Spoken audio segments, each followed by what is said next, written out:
Hello and welcome back. Let us now introduce a different concept into imaging painting. Basically, we're going to do a smart cut and paste. We're going to first introduce the concept and then see how we obtain excellent results by merging that with the type of variational formulations that we just talked about in the previous videos. So, why do we need another type of in-painting? There's a number of reasons, but one of them is in the example that we showed in the previous video. We discussed the fact that PDEs and variational formulations are excellent tools for in-painting smooth regions. They're not as good for in-painting texture as we see here, that we need to basically extend this nice texture inside the region to be in-painted. And that's where these other type of techniques become extremely powerful. Let me blow this region so we can explain what's going on. We need now to in-paint inside here. And we see that there are patterns that we want to extend. We could actually write partial differential equations that extend that flow towards this region. But it would be much harder to write a partial differential equation that extends this type of texture that goes in multiple directions. But we have another technique. You remember, we talked about non-local means for image denoising. We are going to exploit the same type of approach, but now for image in painting.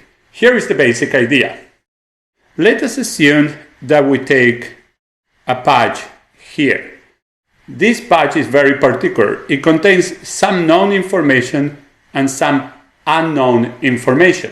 Now, in the same way as the non-local means, I can go around and looking for similar patches, but in this case, I do the comparison only in the region of known pixels. So for example, I basically take a patch of the same size as here, but I only look at this region.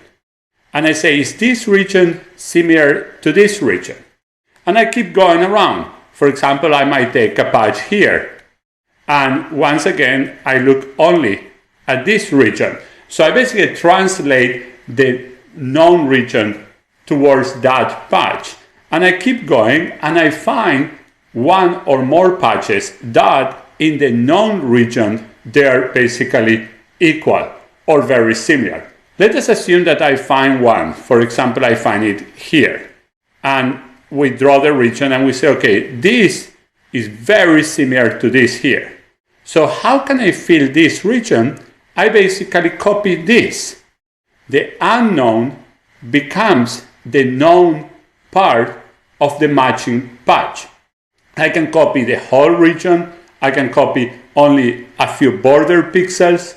And I can copy only from one patch, or I can find a number of patches that are similar and copy their average or any other type of function. But the concept is the same concept as in non-local means. Find similar patches, but now similarity is based only on the known region. Once you find the similar patches, copy the unknown region towards here. When we do that, we finish and we know here, and we can keep propagating. This now becomes known because I just fill that in, and then we can keep going inside and keep going inside and keep going inside. So our basic idea is that we look at every unknown pixel. We start from pixels that have a lot of known areas surrounding it. We fill them, and then we keep going with the other pixels until we finish basically filling in everything. And let me go back to the previous slide, and we basically see that we fill nicely the texture. We also fill nicely the texture here, and we actually have filled the texture in a very nice fashion all around, just by the same concept as the non-local means. Now, that we can actually combine with variational formulations. What I just told you, we can write in a variational formulation, but we can keep adding additional constraints. For example, we could say, okay, if this patch found a friend here, meaning a patch that is very similar to it, I want to make sure that the patch next to it, let me just use a different pen.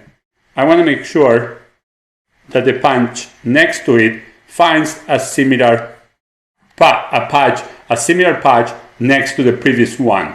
So that will help me in the search. It will make it faster, but it will also force that this region is smoothly copied here.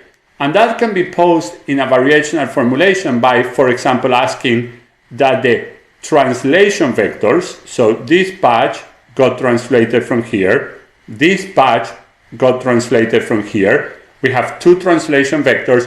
We can force the translation vectors to change smoothly. And that is a variational formulation. For example, we can take the derivatives of the coordinates of the translation vectors and penalize when those derivatives are too high. That means that basically you're jumping all around to get those new patches. All these concepts can be incorporated into one variational formulation. Can become very rich. We can incorporate the PDEs type or the variational formulation type of smooth continuation that we saw in the previous videos. We can incorporate this smart cut and paste all in one large variational formulation. And then you obtain very nice results. As we see here, we basically have an object that has been removed, as we see here, by this combination of variational formulations with smart cut and paste. Here is another example, and we are going to see this example again in the next video, as I'm going to explain soon. Again, here, remember, this image looks perfect. That's the goal of inpainting. But we basically have removed this lamp from this image and got a very, very nice result. Here is yet another example where we basically remove the bars and we get a nice result by this combination of cut and paste in a variational formulation. By now, we have basically seen three types of concepts: PDEs and variational formulations. That's almost one group because the standard variational formulation leads to PDEs. And then we saw this smart cut and paste, and we saw how we can combine them all together to get very, very nice image inpainting results. Before I show you some video inpainting concepts, I want to demo inpainting in real time, and I'm going to do that in the next video. Looking forward to seeing you again then. Thank you.